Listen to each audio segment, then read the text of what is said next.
साथियों, हिंदी साहित्य की महत्वपूर्ण कहानियों की श्रृंखला में ये आज हमारी तीसरी कहानी है। इसका शीर्षक है चंद्रदेव से मेरी बातें, जिसकी लेखिका हैं राजेंद्र बाला घोष। यह कहानी 1904 ईस्वी में सरस्वती पत्रिका में निबंध के रूप में प्रकाशित हुई थी, जो कि पत्रात्मक शैली में लिखी गई कहानी है।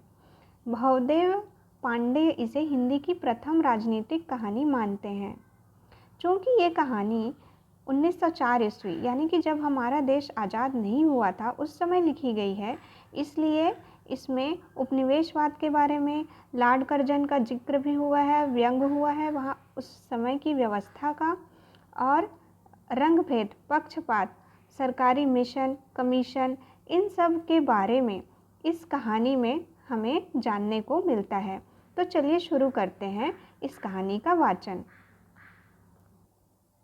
भगवान चंद्रदेव, आपके कमलवत कोमल चरणों में इस दासी का अनेक बार प्रणाम। आज मैं आपसे 2-4 बातें करने की इच्छा रखती हूँ।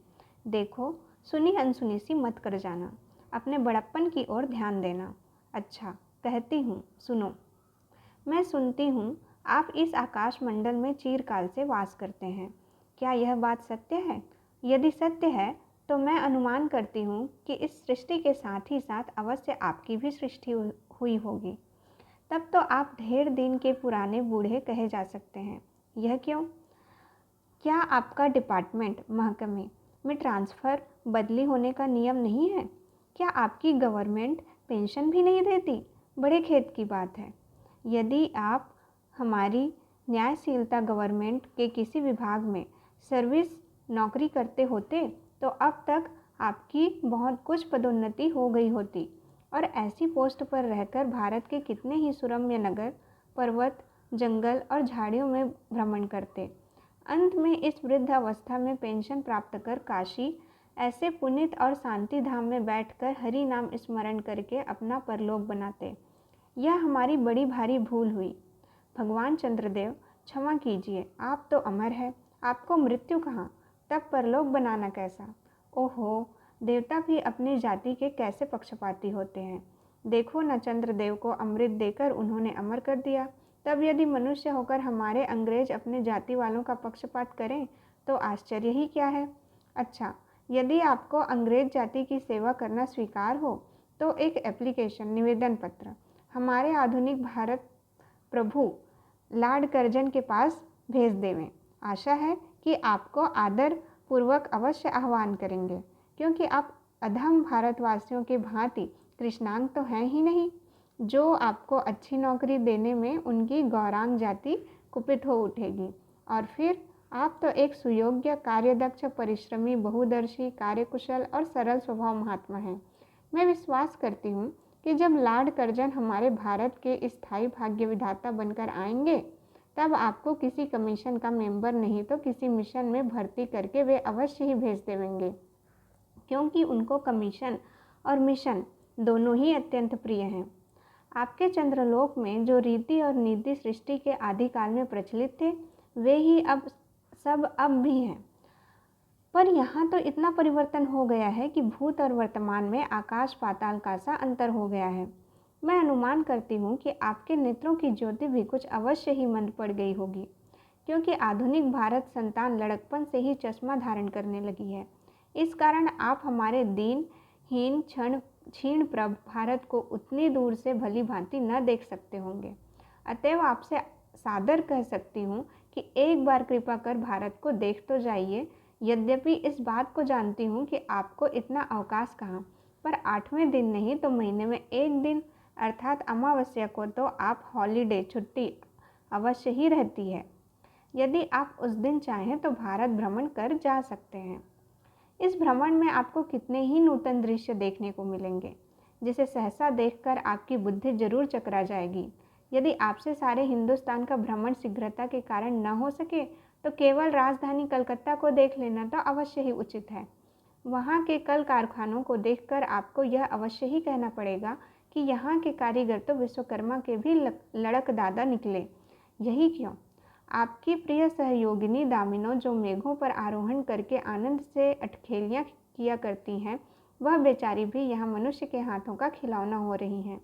भगवान निशानाथ, जिस समय आप अपनी निर्मल चंद्रिका को बटोर मेघमाला अथवा पर्वतों की ओर से सिंधु के गोद में जा सकते हैं, उस समय यही निरदवासिनी विश्वमोहिनी सौदामिनी अपनी उज्ज्वल मूर्ति से आलोक प्रदान कर रात को दिन बना देती है।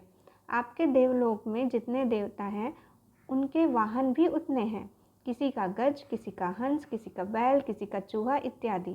पर यहाँ तो सारा बोझ आपकी चपला और अग्निदेव के माथे मढ़ा गया है। क्या ब्राह्मण, क्या क्षत्रिय, क्या वैश्य, क्या शूद्र, क्या चांडाल, सभी के रथों का वाहन वही हो रही है। हमारे श्वेतांग महाप्रभु गण को जहाँ पर कुछ कठिनाई का सामना आ पड़ा, झट उन्होंने इलेक्ट्रिसिटी बिजली को लापटका। बस कठिन से कठिन कार्य सहज में संपादन कर लेते हैं और हमारे यहाँ के उच्च शिक्षा प्राप्त युवक काठ के पुतलों की भांति मुंह ताकते रह जाते हैं। जिस व्योमवासिनी विद्युत देवी को स्पर्श तक करने का किसी व्यक्ति का साहस नहीं हो सकता, वही आज पराये घर में आश्रिता नारियों की भांति ऐसे दबाव में पड़ी है कि वह चूं तक नहीं कर सकती। क्या करें? बेचारी के भाग्य में विधाता ने दासी वृत्ति ही लिखा था। हरिपदोद्भवा त्रैलोक्य पावनी सुरसरी के भी खोटे दिन आए हैं। वह भी अब स्थान स्थान में बंधनग्रस्त हो रही है।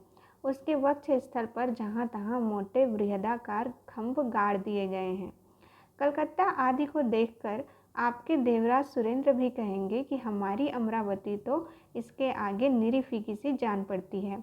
वहाँ ईडन गार्डन तो पारिजात पारिशोभित नंदन कानन को भी मात दे रहा है।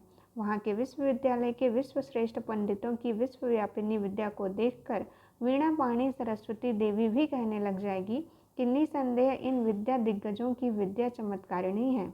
वहीं के फोर्ट विलियम के फौजी सामान को देखकर आपके देव सेनापति कार्तिकेय बाबू के भी छक्के छूट जाएंगे, क्योंकि देव सेनापति महाशय देखने में खास बंगाली बाबू से जचते हैं और उनका वाहन भी एक सुंदर मयूर है।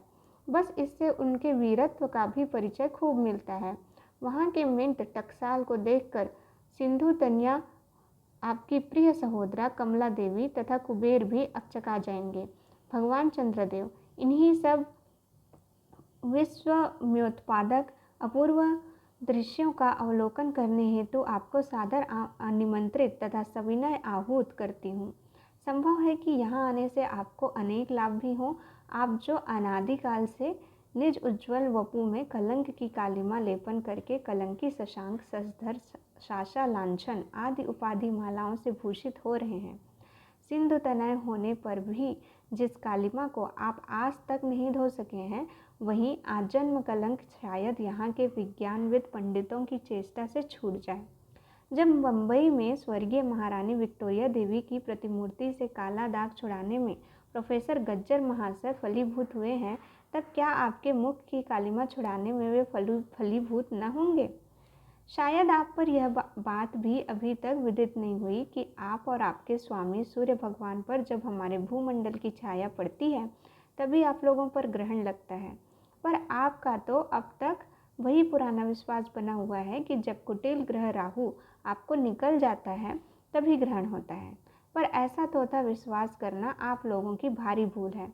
अतः हे देव, मैं विनय करती हूँ कि आप अपने हृदय से इस भ्रम को जड़ से उखाड़ कर फेंक दें। अब भारत में न तो आपके और न आपके स्वामी भुवन भास्कर सूर्य महाशय की ही वंशधरों का साम्राज्य है, और न अब भारत की वह सस्य श्यामला स्वर्ण प्रसूता मूर्ति ही है। अब तो आप लोगों के अज्ञात एक अन्य द्वीपवासी परम शक्तिमान गौरांग महाप्रभु इस सुविशाल भारतवर्ष का राज्य वैभव भोग रहे हैं। अब तक मैंने जिन बातों का वर्णन आपसे स्थूल रूप में किया, वह सब इन्हीं विद्या विशारद गौरांग प्रभुओं की कृपा कटाक्ष का परिणाम है। यूँ तो यहाँ प्रतिवर्ष पदवी दान के समय कितने ही राज्य विहीन राजाओं की सृष्टि हुआ करती है, पर आपके वंशधारों में जो 2-4 राजा महाराजा नाम मात्र के हैं भी, वे काठ के पुतलों की भांति हैं। जैसे उन्हें उनके रक्षक नचाते हैं, वैसे ही वे नाचते हैं। वे इतनी भी जानकारी नहीं रखते कि उनके राज्य में क्या हो रहा है, उनकी प्रजा दुखी है या सुखी। यदि आप कभी भारत भ्रमण करने को आएँ, तो अपने फैमिली डॉक्टर धन्वंतरी महाशय को और देवताओं के चीफ जस्टिस चित्रगुप्त जी को साथ अवश्य लेते हैं। आशा है कि धन्वंतरी महाशय यहाँ के डॉक्टरों के सन्निकट चिकित्सा संबंधी बहुत कुछ शिक्षा का लाभ कर सकेंगे। यदि प्लेग महाराज ईश्वर न करे आपके चंद्रलोक या देवलोक में घुस पड़े तो वहाँ से उनको निकालना कुछ सहज बात न होगी। यहीं जब चिकित्सा शास्त्र के बड़े बड़े पारदर्शी उन पर विजय नहीं पा सकते, तब वहाँ आपके देवलोक में जड़ी बूटियों के प्रयोग से क्या होगा। वहाँ यहाँ के इंडियन पीनल कोड की धाराओं को देखकर चित्रगुप्त जी महाराज अपने यहाँ की दंड विधि कानून को बहुत कुछ सुधार सकते हैं। और यदि बोझ न हो तो यहाँ से वे 2-4 टाइपराइटर भी खरीद ले जाएं। जब प्लेग महाराज के अपार अनुग्रह से उनके ऑफिस में कार्य की अधिकता होवे, तब उससे उनकी राइटर्स बिल्डिंग के राइटर्स के काम में बहुत ही सुविधा और सहायता पहुँचेगी। वे लोग 2 दिन का काम 2 घंटे में कर डालेंगे। अच्छा, अब मैं आपसे विदा होती हूँ। मैंने तो आपसे इतनी बातें कही, पर खेद है आपने उनके अनुकूल या प्रतिकूल एक बात का भी उत्तर न दिया। परंतु आपके इस मौनावलंबन को मैं स्वीकार का सूचक समझती हूँ। अच्छा, तो मेरी प्रार्थना को कबूल करके एक दफ़ा यहाँ आइएगा ज़रूर। यहीं पर समाप्त होती है यह निबंध के पत्रात्मक शैली में लिखी गई कहानी।